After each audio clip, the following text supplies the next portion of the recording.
पाकिस्तान संबंधों पर आधारित कई फिल्में हैं और हर बार इन कहानियों में कई बातें कॉमन होती हैं। बहुत सारे डायलॉग्स, जोरदार ड्रामा, एक्शन और नारेबाजी। माना जाता है कि ये चार चीजें लोगों की रगों में देशभक्ति की भावना पैदा करने के लिए काफी है। बॉर्डर, गदर, लक्ष्य जैसी मसालेदार फिल्में तो हम देख चुके हैं, लेकिन द डिप्लोमेट इन सभी से अलग है। इस फिल्म में वे भी आ वेडनेसडे वाला साइलेंट इफेक्ट देखने को मिलेगा। तो आइए दोस्तों, द डिप्लोमेट मूवी का एक्सप्लेनेशन स्टार्ट करते हैं। वीडियो अगर अच्छा लगे तो वीडियो को लाइक करके चैनल को सब्सक्राइब जरूर कीजिएगा ताकि आपको इसी तरह के लेटेस्ट और फ्रेश कंटेंट मिलते रहे। तो फिल्म की शुरुआत होती है पाकिस्तान के बुनेर से, जहां पर कि हमें ताहिर नाम के आदमी को दिखाया जाता है जो कि अपनी वाइफ मतलब कि उजमा अहमद को कहीं पर लेकर जा रहा होता है। और उजमा जो है वो बहुत ही ज्यादा डरी हुई थी। और फिर थोड़ी देर के बाद मालूम चलता है कि ताहिर के साथ उजमा जो है वो इंडियन एम्बेसी जा रही है। यहाँ पर कौन सा काम है ये तो नहीं पता, लेकिन बहुत ही जरूरी काम है ये जरूर पता है। बहुत देर तक इंतजार करने के बाद अभी उन्हें अंदर जाने की एंट्री नहीं मिली थी और ना ही उन्हें किसी ऑफिसर से मिलने दिया जा रहा था। इसलिए यहाँ पर ताहिर जो है वो अपने साथी के साथ बाहर जाकर सिगरेट पीने लगता है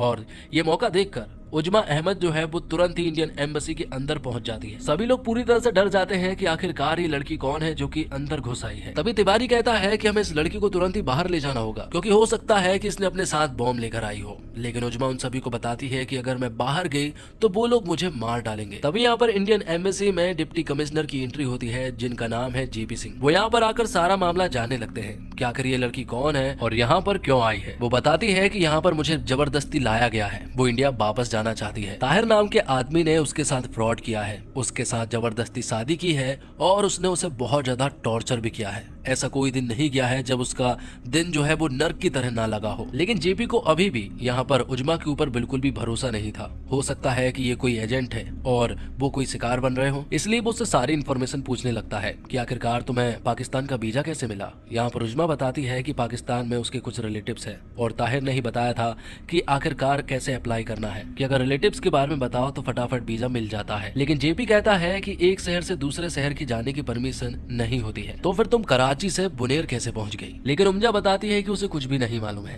ताहिर ने कितनी चालाकी से उसे बुनेर ले गया उसे बिल्कुल भी पता नहीं चला। जेबी यहाँ पर उमजा से कहता है कि क्या तुम्हारी पुलिस रिपोर्टिंग हुई थी, तुम्हारे पास कोई इमिग्रेशन है।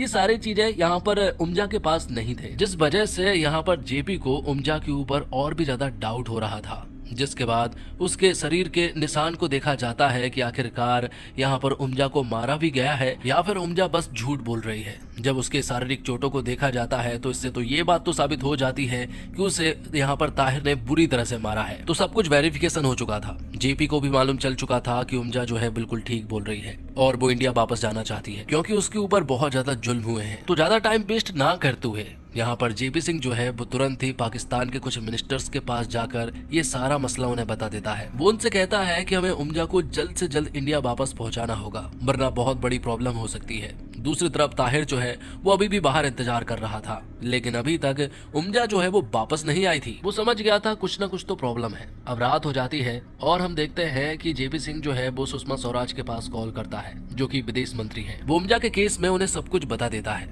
और वो उनसे ये भी बता देता है कि वो बिल्कुल ठीक बोल रही है और हमें उसे जल्द से जल्द इंडिया भेजना होगा। लेकिन ये इतना आसान नहीं होने वाला था क्योंकि पाकिस्तान के कुछ एजेंट्स जो है वो इसमें टांग अड़ा रहे थे। और तभी ये बात जो है वो मीडिया में फैल जाती है। ताहिर ने सारे मीडिया में बोल दिया था कि उसकी वाइफ को जबरदस्ती वहाँ इंडियन एम्बेसी में रखा गया है और उसे मिलने भी नहीं दिया जा रहा है। तो वहाँ मीडिया के द्वारा इंडियन एम्बेसी को बुरा बताया जा रहा था। तब सुषमा स्वराज यहाँ पर जेपी सिंह को एक सजेशन देती है कि ताहिर ने तो मीडिया के सामने सब कुछ कह दिया है और अगर उजमा भी मीडिया के सामने और कोर्ट के सामने बयान दे दे तो फिर सारी प्रॉब्लम सॉल्व हो सकती है। तो जेपी सिंह ऐसा ही करने का सोचता है। लेकिन फिलहाल तो जेपी सिंह यहाँ तिवारी से कहता है कि वो ताहिर के ऊपर नजर रखे, वो जहाँ जहाँ भी जा रहा है उसके ऊपर नजर रखो। तब जेपी सिंह तुरंत ही उजमा के पास जाता है। वो उसे बताता है कि तुम्हें कल ही मीडिया के सामने और यहाँ कोर्ट में भी जाना होगा और वहाँ अपना बयान देना होगा, तभी ये सारी प्रॉब्लम सॉल्व हो सकती है। लेकिन उजमा कहती है कि वो ताहिर को फेस नहीं कर सकती है, इसलिए वो कोर्ट नहीं जाने वाली है। लेकिन जेपी को समझ नहीं आ रहा था कि आखिर उजमा ऐसा क्यों कर रही है। अगर उसे वापस इंडिया जाना है तो उसे तो इतना करना ही पड़ेगा। उजमा बताती है कि वो ताहिर को फेस क्यों नहीं कर सकती, इसकी एक वजह है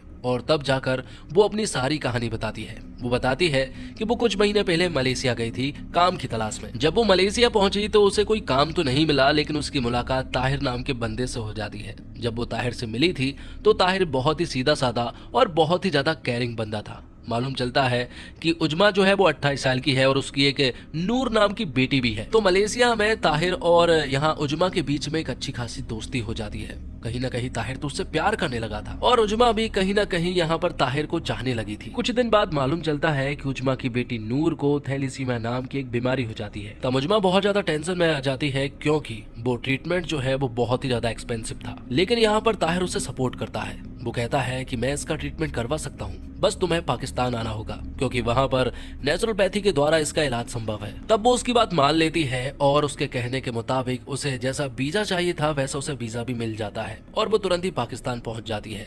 और वहां पहुंचने के बाद वो पहुंचती है बुनेर। वो एक ऐसी जगह है जो जगह बहुत ही ज्यादा खराब थी। शुरुआत में ही उसे इस बात का अंदाजा हो गया था कि ये जगह बहुत ही ज्यादा खराब है। वहां पहुंचने के बाद उजमा ने देखा कि ताहिर जो है वो बहुत ही अलग इंसान है। उसकी शादी हो चुकी है और उसके बच्चे भी हैं। वो यहाँ पर उसे फ्रॉड करके लेकर आया है। वो उजमा के साथ यहाँ पर बुरी तरह से बर्ताव करता, उसके साथ सेक्सुअल असॉल्ट करता और उसे बुरी तरह से मारता। ऐसा कोई सा दिन नहीं जा रहा था जब उजमा ने तकलीफ ना सही हो। और फिर कुछ ही दिनों के बाद बंदूक की नोक पर ताहिर यहाँ पर उजमा से शादी कर लेता है और फिर उसे उसी तरह से मारता। कुछ दिन बाद उसके हाथ एक मोबाइल लगता है। तब वो तुरंत ही अपने रिलेटिव्स के पास कॉल करती है जो कि मलेशिया में रहते हैं। तो आमिर नाम का बंदा यहाँ पर उजमा को कहता है कि तुम्हारे पास सिर्फ एक ही सॉल्यूशन है कि तुम्हें कुछ भी करके किसी भी तरह से इंडियन एम्बेसी पहुंचना होगा, क्योंकि अगर तुम्हारी कोई मदद कर सकता है तो सिर्फ वही लोग हैं। तब उजमा ऐसा ही करने लगती है। सबसे पहले तो वो ताहिर को मनाती है, अच्छे से उसके साथ बर्ताव करती है और फिर वो उससे कहती है कि हमारे यहाँ एक रस्म है, जब दो लोगों की शादी होती है तो हमारे यहाँ से बहुत सारा दहेज आता है,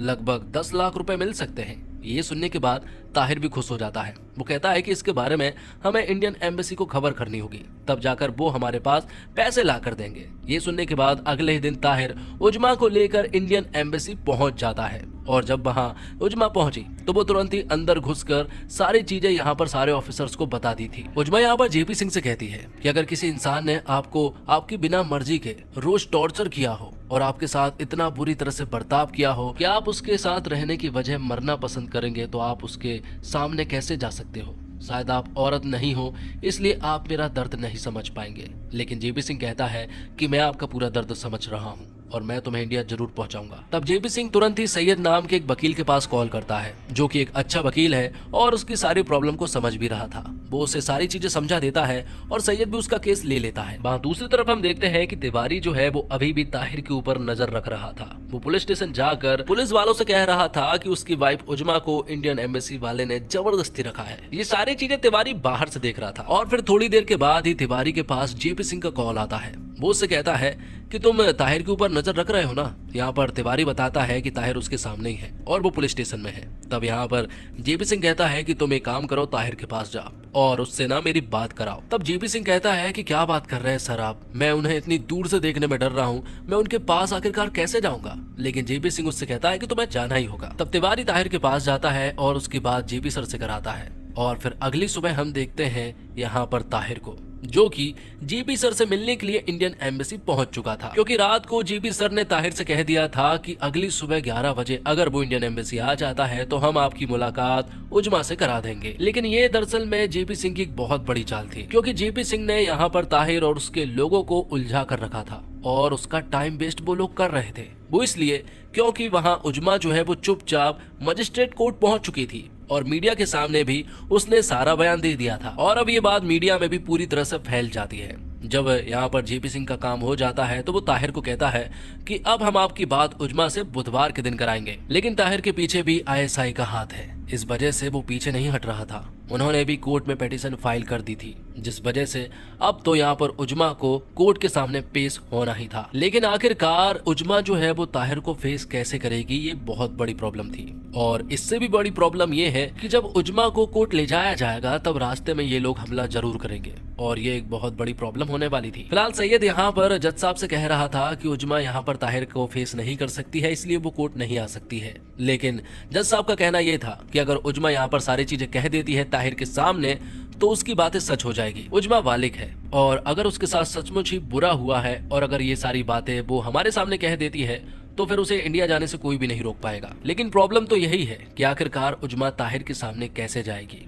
यहाँ पर जेपी सिंह उजमा को समझा रहा था कि तुम्हें अब किसी भी हालत में ताहिर के सामने जाना ही होगा, क्योंकि हम तुम्हें 3 हफ्ते से ज्यादा यहाँ पर नहीं रख सकते हैं। अब तुम्हारे पास सिर्फ 2 ही ऑप्शन है, या तो हम तुम्हें ताहिर के हवाले कर देंगे और या फिर तुम कोर्ट जाकर सारी चीजें जज साहब के सामने कह दो ताकि तुम यहाँ से इंडिया चली जाओ। बस तुम्हें थोड़ी सी हिम्मत दिखानी है जिसमें मैं तुम्हारा पूरा साथ दूंगा। जीपी सिंह यहाँ पर उजमा को एक फ्लैशबैक का सीन दिखाता है। वो कहता है कि कुछ साल पहले इंडियन एम्बेसी पर एक हमला हुआ था। वो हमला हम रोक नहीं पाए थे और इस हमले में कई सारे लोगों की जान चली गई थी। वो हमला इतना भयानक था कि आज भी उन लोगों की चीखें उसके कानों में गूंजती है। वो उन्हें भूल नहीं पा रहा है क्योंकि वो हमला वो रोक नहीं पाया था। आज भी ऐसा ही हो रहा है। अगर तुम्हें हमने ताहिर के पास भेज दिया और अगर हम तुम्हें इंडिया नहीं भेज पाए तो मैं खुद को माफ नहीं कर पाऊंगा, इसलिए तुम्हें ये करना ही होगा। मैं जानता हूँ कि तुम्हारे लिए ये बहुत मुश्किल होने वाला है, लेकिन अगर ये तुम कर देती हो तो तुम अपनी बेटी के पास वापस जा सकोगी, तुम इंडिया वापस जा सकोगी। तब उजमा भी कोर्ट जाने के लिए राजी हो जाती है और अब वो अगले ही दिन कोर्ट में जाने वाले थे। लेकिन रास्ते में क्या होने वाला है ये जेपी सिंह बहुत अच्छे से जानता है।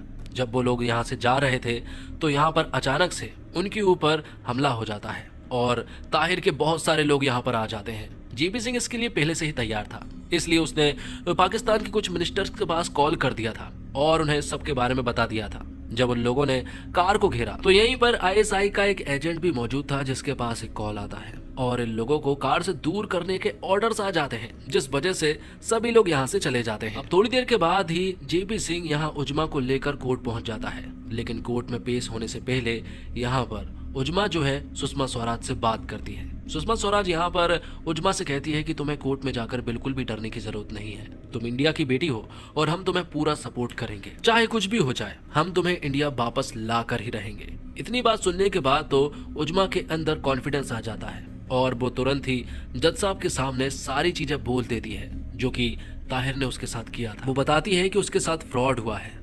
ताहिर ने मलेशिया से उसे जबरदस्ती लेकर आया और उसके साथ जबरदस्ती शादी की। वो मुझे रोज मारा करता था और उसे टॉर्चर किया करता था। इतना बोलने के बाद तो जज साहब यहाँ पर अपना सारा डिसीजन जो है वो उजमा के फेवर में पेश कर देते हैं और कहते हैं कि वो बालिग है और अगर वो इंडिया वापस जाना चाहती है तो वो जा सकती है, उसे कोई नहीं रोकेगा। और तो और ताहिर ने उसके ऊपर जुल्म भी किए हैं, इसलिए उसका यहाँ पर रहना बिल्कुल भी ठीक नहीं होगा। यहाँ पर सैयद जज साहब से कहता है कि ताहिर के लोग बहुत ज्यादा भड़के हुए हैं, इसलिए हमें सिक्योरिटी चाहिए होगी क्योंकि उजमा को हमें बागा बॉर्डर तक भेजना है। तो यहाँ पर जज साहब ने सिक्योरिटी का इंतजाम तो कर दिया था, लेकिन जेपी सिंह बहुत अच्छे से जानता है कि ताहिर के लोग इस तरह से बाज नहीं आने वाले। वो जरूर रास्ते में आएंगे और उनके ऊपर हमले भी करेंगे क्योंकि आईएसआई के लोग उनका साथ दे रहे थे। तो ज्यादा टाइम वेस्ट ना करते हुए जेपी सिंह रात को ही अपना सफर शुरू कर देता है। यहाँ पर ताहिर और उसके लोगों को मालूम नहीं चला था, लेकिन पुलिस वालों के द्वारा यहाँ पर सारी चीजें मालूम चल जाती है। कुछ 1 घंटे के बाद उन्हें हर एक चौकी के द्वारा पुलिस वाले सिक्योरिटी देने के लिए आएंगे, लेकिन इसमें टाइम वेस्ट हो रहा था और अब ताहिर के लोग भी यहाँ पर रास्ते में आ चुके थे। वो किसी भी हालत में उजमा को बागा बॉर्डर तक नहीं जाने देंगे, इसलिए वो यहाँ पर एक ताबड़तोड़ हमला करते हैं। लेकिन बदले में यहाँ पर पाकिस्तानी पुलिस भी जेपी सिंह का साथ देते हैं और वे इन लोगों से लड़ रहे थे और आखिर में यहाँ पर ताहिर और उसके लोगों की हार होती है और जेपी सिंह यहाँ पर उजमा को सही सलामत वाघा बॉर्डर तक भेज देता है। उजमा जब इंडिया पहुंची तो उसे बहुत ज्यादा खुशी हुई। सुषमा स्वराज उसे खुद लेने के लिए आई थी, तो जेपी सिंह ने उजमा को अपनी देश की बेटी को वापस सौंप दिया था। नाम सवाना जैसी फिल्म और स्पेशल ऑप्स जैसी वेब सीरीज के निर्देशक रह चुके शिवम नायर ने सच्ची घटना को फिल्म में तब्दील करते हुए कहीं भी ओवर द टॉप नहीं बनने दिया। जॉन अब्राहम जैसे एक्शन स्टार की मौजूदगी में ऐसे होने की संभावना बहुत ही प्रबल थी, मगर शिवम ने किरदारों को रियलिस्टिक ढंग से पेश किया है। फिल्म की शुरुआत थोड़ी धीमी गति से होती है, मगर फिर कहानी अपने थ्रिलर अंदाज में आगे बढ़ती है। रितेश शाह के चुटीले संवाद कहानी को हल्के फुल्के पल प्रदान करते हैं। फिल्म की पटकथा दुरुस्त है। कुणाल वाल्वे की एडिटिंग धमाकेदार है, जबकि सिनेमेटोग्राफी डीनो पोपम ने पाकिस्तान के खेबर इलाके की वीरना और भयावहता को कैमरे में खूबसूरती से कैप्चर किया है। हालांकि शिवम कोर्ट रूम के दृश्यों को और प्रभावी बना सकते थे। संगीत के मामले में भारत नैना और घर जैसे गीत विषय के रूप में है। क्लाइमेक्स दमदार है, जिसे निर्देशक ने सुषमा स्वराज, उजमा अहमद और जेपी सिंह के वास्तविक फुटेज के साथ पेश करने की विश्वसनीयता प्रदान की है। अगर आप एक्शन लवर है तो फिल्म आपको निराश करेगी, क्योंकि इसमें कोई high octane action packed drama नहीं है जहां आप जॉन अब्राहम को शर्टलेस देख सके। फिल्म को वास्तविक ही रखने की कोशिश की गई है। जॉन अब्राहम को एक दृढ़, सुलझे हुए और सीधे साधे राजनायक के तौर पर दिखाया गया है। इस किरदार में वो बखूबी जमे भी है। ये कहना गलत नहीं होगा कि इस बार जॉन ने अपने लिए कुछ अलग चुना है और ये उन्हें पूरी तरह से सूट भी कर रहा है। जॉन अब्राहम ने अपने अभिनय के दम पर इस रोल को पूरी तरह से जस्टिफाई भी किया है। हमेशा दमखम दिखाने और अपनी ग्लैमरस बॉडी को फ्लॉन्ट करते नजर आने वाले जॉन अब्राहम इस बार सूट बूट में है और अपनी शालीनता को दर्शा रहे हैं। सादिया खातिब की बात करें तो यह वास्तव में फिल्म में असली हीरो बनकर सामने आई है। तेज भागती इस कहानी में वो खुद को स्थापित करने में कामयाब रही है। सादिया खातिब ने उजमा अहमद के वास्तविक जीवन की कहानी को पेश किया है। एक प्रताड़ित पत्नी और बंदी की इमोशन उनके चेहरे पर साफ दिखे। जॉन अब्राहम के साथ सादिया का कोई रोमांटिक एंगल तो नहीं है, लेकिन दोनों के बीच तालमेल अच्छा है। कुमुद मिश्रा उमजा के वकील की भूमिका में नजर आए हैं और रेवती विदेश मंत्री सुषमा स्वराज की भूमिका निभा रही हैं और दोनों ही अपनी अपनी जगह शानदार हैं। जगजीत संधू ISI कर्मी और सादिया खातिब के किरदार के